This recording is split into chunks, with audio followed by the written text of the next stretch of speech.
오늘 말씀의 제목이 하나님의 영에 감동된 사람입니다. 요셉은 너무나 유명한 모니터를 좀 키워주시면 좋겠습니다. 너무 유명한 인물이어서 제가 굳이 설교하지 않아도 정말 많은 설교를 들으셔서 또 묵상하시고 읽으시고 그러셔서 잘 아시겠지만 요셉의 인생 가운데 하나님께서 주도적으로 그를 사용했다면 그에게 있는 아주 특징적인 무언가가 분명히 있을 텐데 우리는 그것에 대해서 도전을 받고 우리 역시 그 길을 걸어가야 되겠습니다.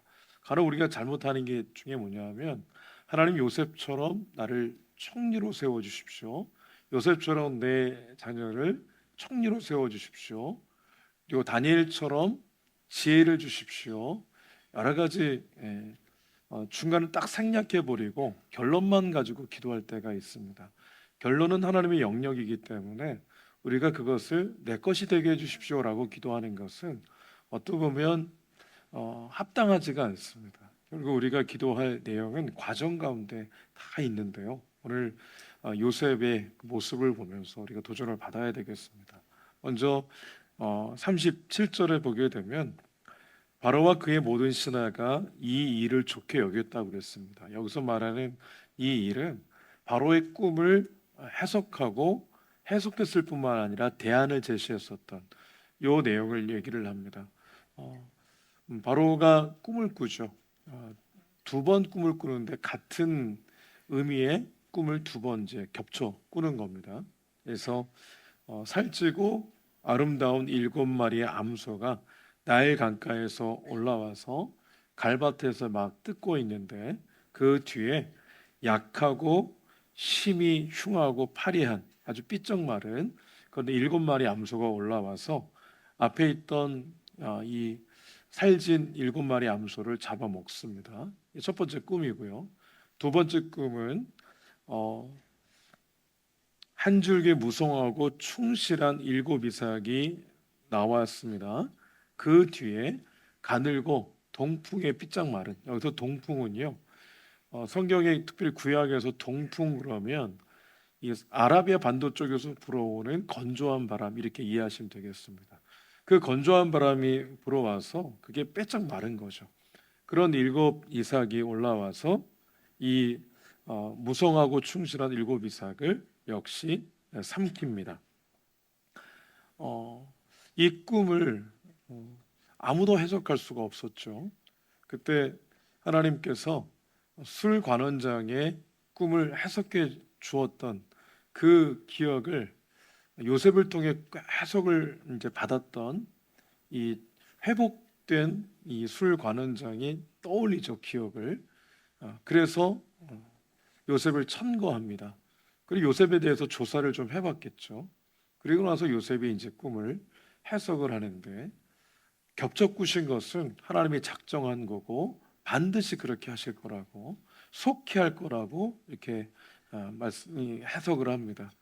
7년 풍년을 의미하는 것이고 7마리 암소와 7이삭은 그리고 풍년이 7년이 딱 되면 그 이후에 흉년이 또 7년 동안 될 텐데 그 흉년이 얼마나 극심했는지 이전의 7년을 기억조차 하지 못할 겁니다.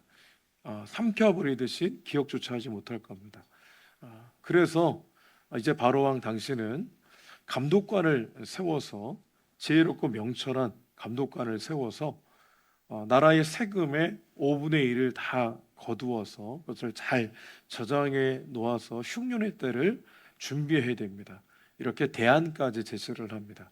하나님께서 요셉에게 하나님의 뜻을 보이셨고 그리고 그때를 어떻게 지나가야 될지도 알려주십니다.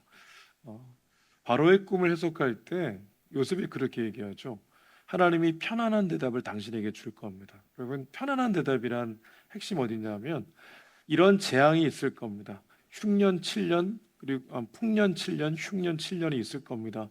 이런 하실 일만 딱 얘기하면 그러면 나는 어떻게 해야 되나 이런 고민이 들잖아요. 근데 어떻게까지 그 대안까지 명확하게 이렇게 정책적으로 제시를 했기 때문에 그래서 편안한 대답이 될 수 있었습니다. 만약에 대안을 제시하지 않았다면 불안하고 답답한 그런 해석일 수 있는데 분명하게 어떻게 해야 될지까지 알려주었기 때문에 편안한 대답이 됐습니다. 바로가 굉장히 놀랬죠.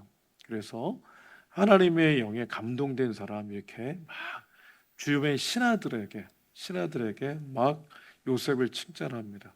여기서 말하는 하나님은 이 요셉이 알고 있는 그 히브리의 신 여호와 하나님을 얘기하는 게 아니고 초자연적인 능력을 갖고 있다고 생각되는 어떤 존재를 얘기합니다.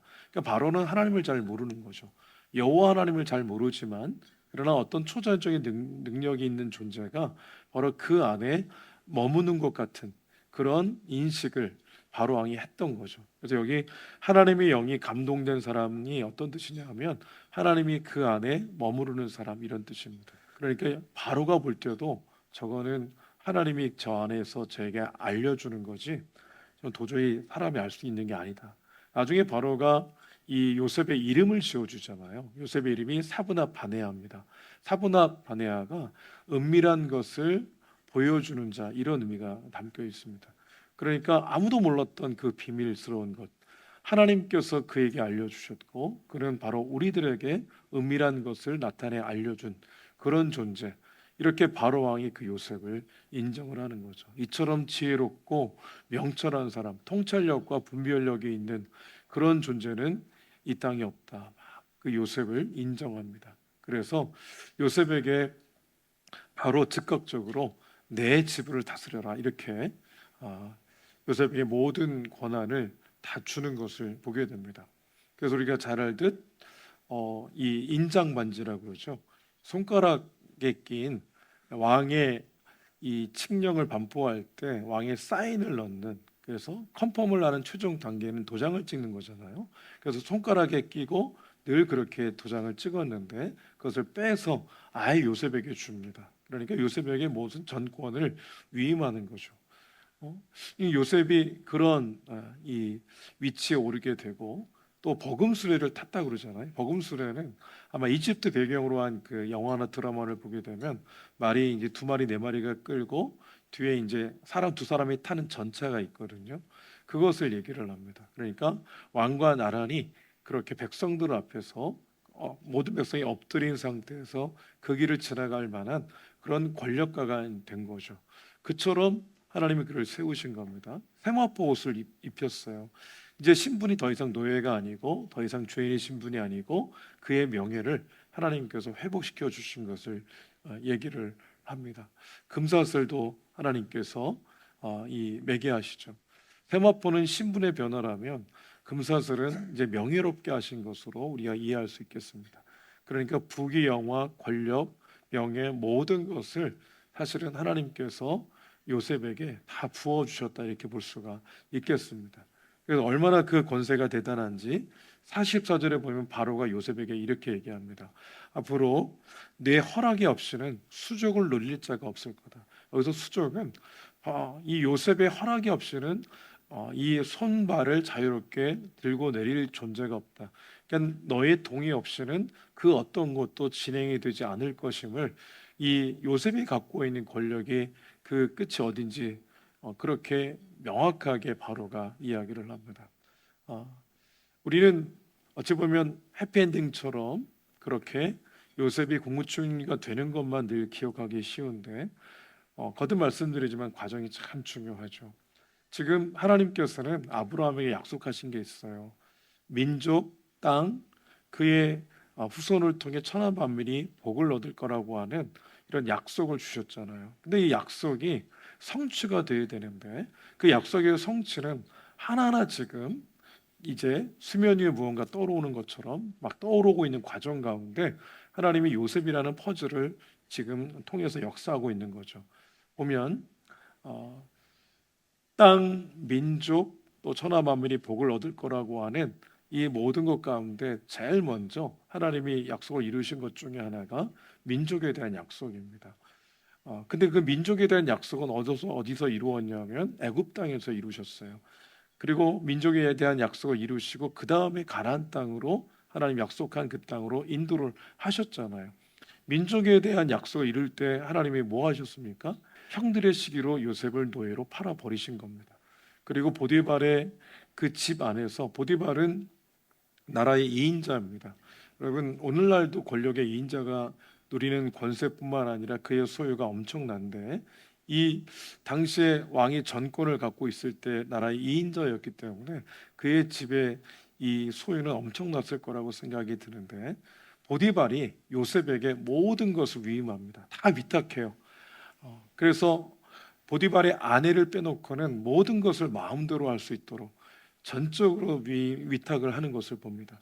그래서 성경에는 하나님께서 요셉과 함께 하심으로 보디발의 소유에 복을 더하셨다 그랬어요.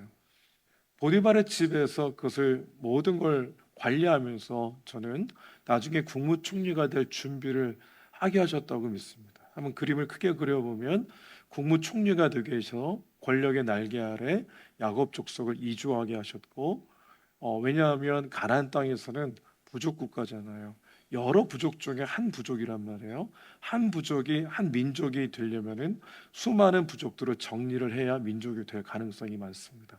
근데 가나안 땅은 아브라함과 이삭과 야곱 일가는 외지인입니다. 거기에 기초가 없어요. 하나님께서 먼저 국무총리로 요셉을 세우시고 그 권력의 날개 아래 야곱 족속을 이주해서 그 400년간 그 고센에서 양식이 넉넉한 그곳에서 나일강 삼각주 비옥한 그곳에서 농사를 지으며 그들을 안정적으로 민족이 되게 했습니다. 400년 만에 한 부족이 한 민족이 되는 급격한 72명이 애굽으로 갔는데 400년 만에 200만 명, 300만 명이 됐습니다.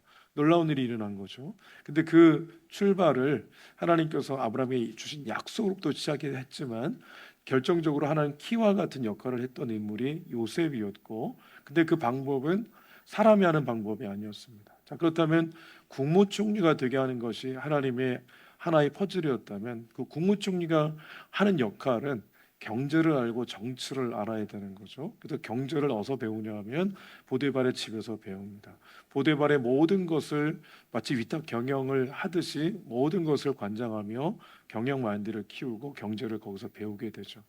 때가 되어서 이제 이 보디발의 지하 감옥에 그의 원과는 상관없이 갇히게 되죠. 거기서 누구를 수종두냐 하면 정치범들을 수종을 들게 됩니다. 그래서 나라의 최측근, 바로 이 최측근들이 보디발이 경호 대장의 역할을 했기 때문에 그 지하에 감옥이 있었고 거기에 정치범들이 다 들어오는 겁니다. 근데 그 간수장이 모든 전권을 역시 요셉에게 위임합니다. 그래서 신경도 쓰지 않았다. 성경 그렇게 기록합니다. 요셉이 모든 위탁해서 그 재반 업무를 다 한 겁니다.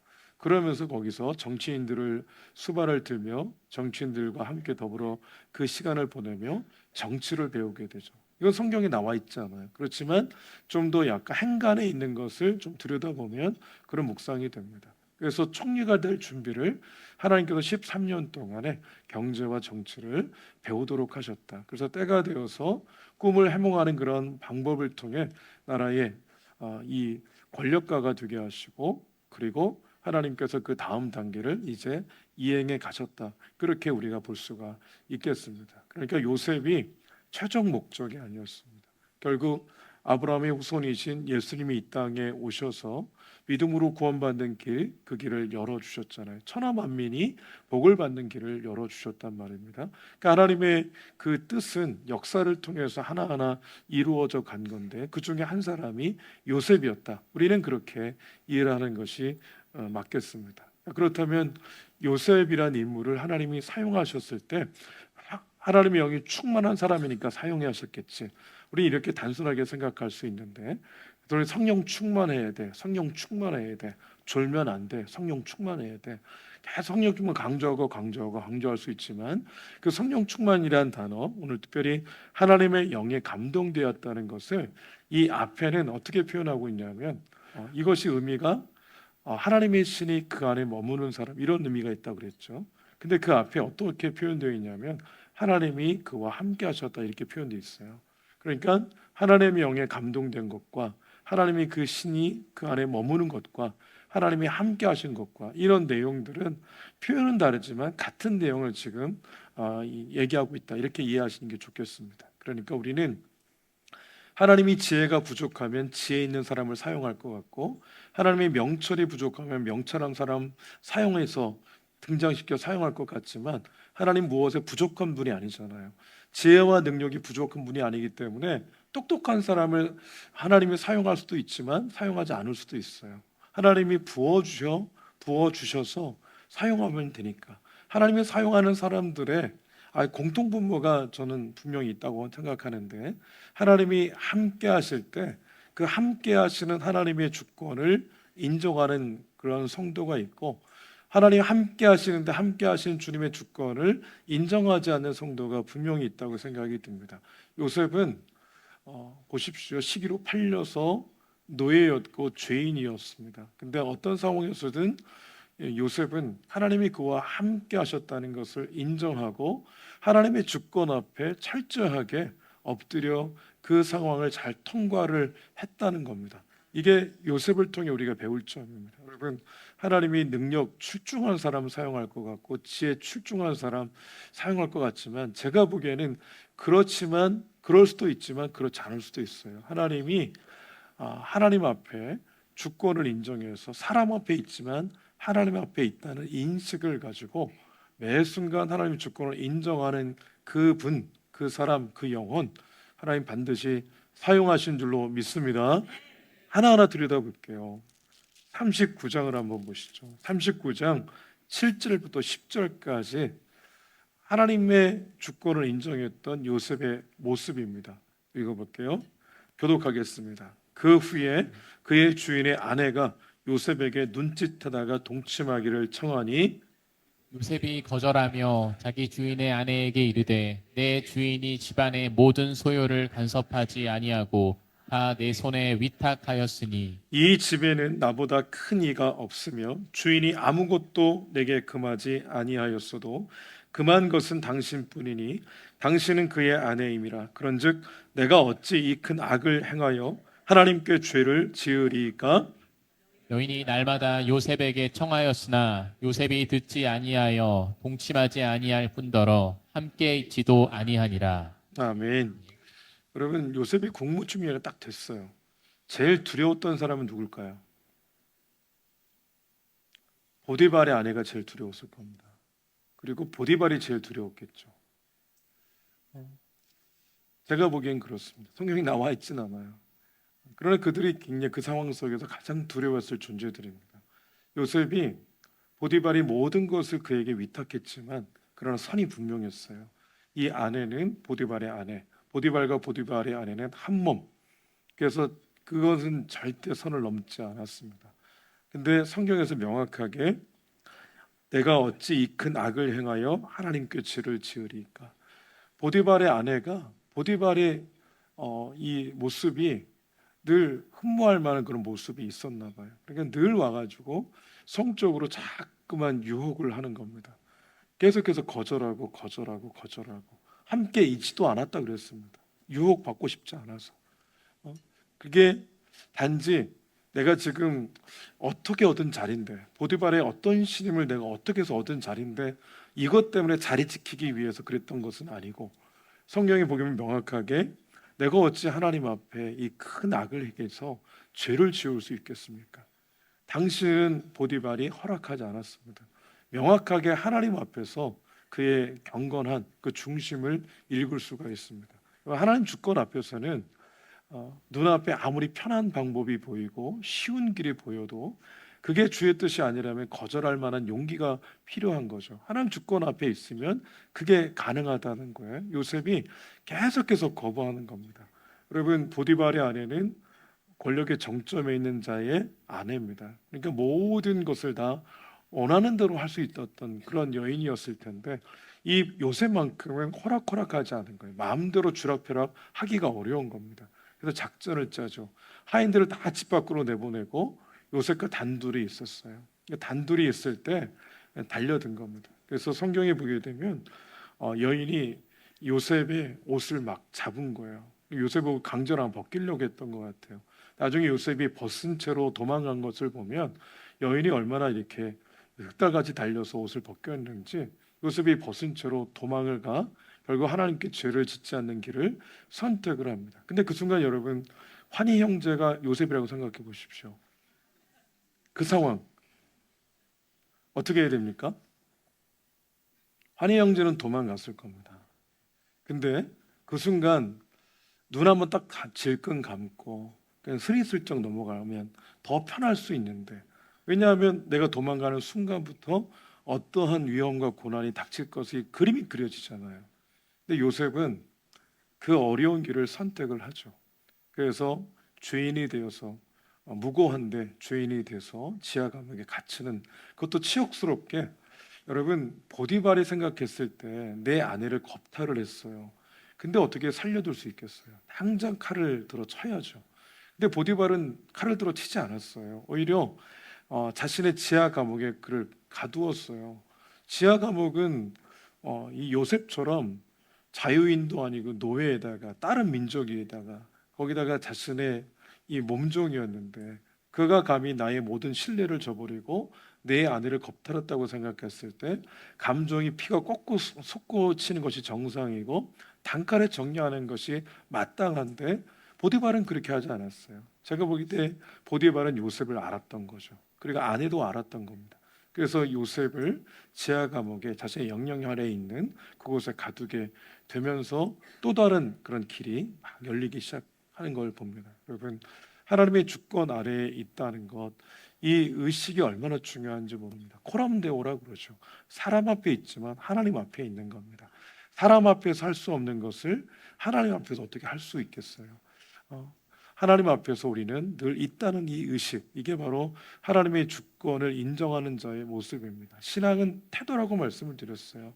신앙은 철저하게 태도입니다. 요셉은 하나님의 주권, 하나님이 나의 주인, 이 의식이 분명했습니다. 또 살펴보겠습니다. 40장입니다. 40장 8절을 읽도록 하겠습니다. 시작. 그들이 그에게 이르되 우리가 꿈을 꾸었으나 이를 해석할 자가 없도다. 요셉이 그들에게 이르되 해석은 하나님께 있지 아니하리니까 청하건대 내게 이르소서. 아멘. 주어가 하나님이고 그 하나님께 해석이 있다는 분명한 믿음의 고백이 있었어요. 하나님 주권을 인정하는 거죠. 41장 16절도 읽겠습니다. 시작.